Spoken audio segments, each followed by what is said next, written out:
A real political battle is brewing over the FBI's raid at former President Trump's estate in Florida. As M. Wynn tells us, the former president and other Republicans are using the raid and his other legal problems to fire up their supporters.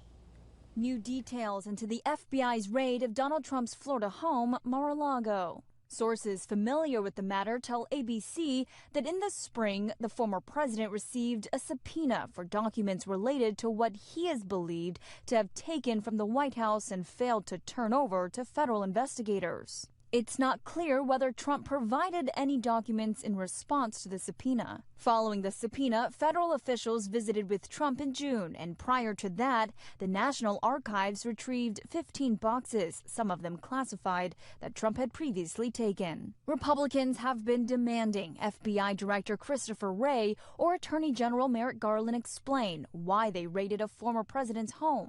The Department of Justice has a long-standing policy of not discussing an ongoing investigation, but this afternoon, Garland broke his silence. The Justice Department has filed a motion in the Southern District of Florida to unseal a search warrant and property receipt relating to a court-approved search that the FBI conducted earlier this week. I personally approved the decision to seek a search warrant in this matter. Since the raid, there have been calls for a civil war, threats of violence against the FBI, and even unfounded accusations that some agents may have behaved improperly. I will not stand by silently when their integrity is unfairly attacked. Now, Trump and other Republicans are capitalizing financially on the situation, fundraising off the raid and Trump's other legal troubles, calling them a never-ending witch hunt.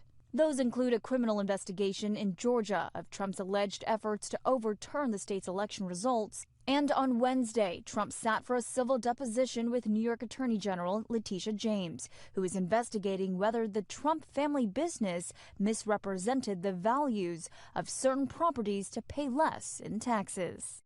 Garland says he's requesting the court unseal the warrant and list of items they removed because the former president and his lawyers publicly confirmed the search and because of the significant public interest in the matter. M. Wynn, ABC News, Washington.